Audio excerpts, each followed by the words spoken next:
We have much to cover still, so I better get going. We're back to our read-along for the motions in limine.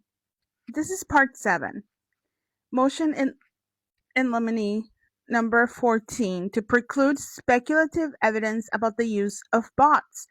Lively has designated exhibits and testimony that contain speculative musings by Lively and others about the use of bots to generate inorganic social media content. For example, in one designated exhibit, Lively texts Baldoni that redacted. Exhibit B, blah, blah. Another designated exhibit, a slide deck prepared by Lively's hair care brand, and then redacted. These statements are no more than conclusory opinions, lacking any requisite indicia of reliability, and insofar as they report on out-of-court findings or statements that are nothing but pure hearsay, they are speculative at best. Moreover, nothing in the record establishes any foundation to establish that the speakers or authors of such statements had any personal knowledge of or otherwise sufficient knowledge to opine on the use of bots. The introduction of such evidence would serve only to inflame the jury and unduly prejudice defendants by prompting the jury to consider unsupported speculation of the use of bots. Motion in limine number 15 to preclude evidence concerning the following irrelevant topics. Lively's lengthy pretrial exhibit list and voluminous deposition designations suggest that she will seek to introduce evidence on the following topics, and none of them are relevant to the remaining claims and will lead only to juror confusion, unfair prejudice, and an unnecessarily long trial. See Federal Rules of Evidence 401, 402, 403. Number 1. Evidence and argument concerning speculative and uncertain damages claims as discussed in the Wayfarer parties accompanying Daubert motions. Oh, we gotta read those too. They're good. Okay. Articles, videos, or podcasts in which former defendants, Baldoni, again, former defendants, Baldoni and Heath, discuss their personal and romantic histories, including but not limited to full episodes of their Men Enough podcast and Baldoni's books. Speeches of former defendant Sorowitz made about his Baha'i faith. Yeah, like how is that relevant? Evidence concerning picketing or respect of lack or respect for picketing during the writer's strike. Wayfarer's or evidence with those movies' policies and procedures for preventing sexual harassment. Yeah, because that's not even in the docket anymore. Come on. Wayfarer's or evidence with those movies' policies and procedures for investigating sexual harassment. Whether consent was provided for certain tape-recorded phone calls. Evidence of Ryan Reynolds' charitable contributions, because why does that matter in this case? Comments on various social media posts endorsing Lively's allegations. Motion in limine number 16 to preclude evidence and argument of reputational harm damages.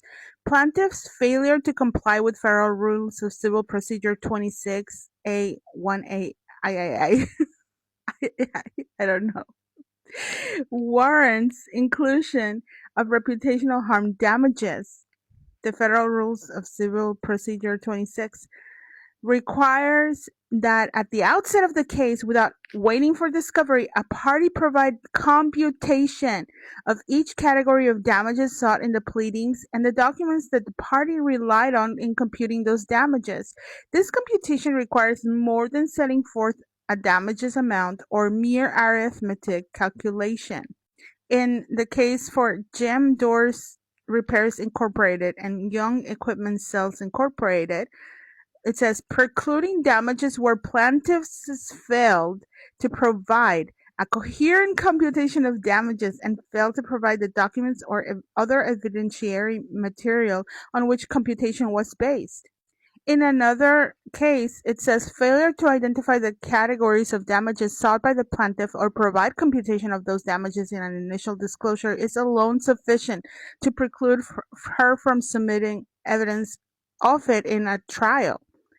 And then on Pillett's versus Incorporated Village of Freeport. It says a party cannot satisfy Rule 26 by merely setting forth the figure demanded unaccompanied by an analysis. Rather, the disclosures must be sufficiently specific that the opposing party has some basis to calculate the damages claimed against it. The party seeking damages has the burden to disclose calculation, and there is no burden on the opposing party to learn of a damages theory in discovery. Theory. Keyword. As shown below, Lively failed to meet her burden under Rule 26. Oh my gosh, this is getting good. With respect to two categories of reputational harm, and thus should be precluded from presenting testimony and evidence of reputational harm damages. Factual background. Lively Serial Rule 26 disclosure purport to set forth computation of her damages and an intent to make available supporting documents redacted. They do no such thing with respect to Lively's claims for reputational harm. Lively's initial Rule 26 disclosures served on February 18, 2025, and amended Rule 26 initial disclosures, first amended disclosures, served on June 11, 2025, 6 months after the filing of her complaint, do not mention reputational harm as a component of damages, citing only redacted. Then, on July 17, 2025, the court granted the Wayfarer defendants' motion to compel with respect to Lively's obligations under Rule 26. The court noted that although Lively's damages may depend largely on expert discovery, this does not relieve her of the obligation to comply with Rule 26. Yes. In response, on July 25, 2025, Lively served her second amended Rule 26 initial disclosures, which for the first time redacted, without any computation or disclosure of materials that might be relevant to a computation. Fact discovery closed on September 30th, 2025. At this point, Lively had disclosed blank without any computation or identification of supporting documents that might shed light on the nature of or the amount of Lively's blank damages. Is it for, I don't know. At this point, it sounded like emotional damage. Just saying. However, on the same day fact discovery closed, Lively served third amended Rule 26 initial disclosures, which adopted the identical language from the second amended disclosures, and there is no computation or explanation for how the impressions may have been estimated, the value assigned to each impression, or how the total damages were computed. Nor did Lively produce or identify documents that might support her damages figure. Lively merely asserted that and then redacted. On October 17, 2025, Lively served her expert reports. Plaintiff's expert Ashley Humphreys opined that Lively sustained $24,375,267 in reputational harm damages. And then, if you thought that third amended disclosures, oh no, there's more.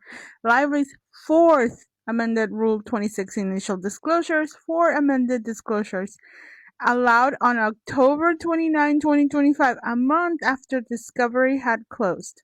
Okay, so Limine said, yeah, send it to me, whatever. And it was allowed. So these disclosures substantially diverge from her third amended disclosures by reducing Lively's reputational harm damages from redacted to approximately $24,375,267 based on a conservative estimated 116,959,267 clicks, basically impressions of the defamatory statement subject to expert testimony. Again, keyword subject to expert testimony. Rather than the redacted that tethered the redacted in damages set forth in Lively's second and third amended disclosures.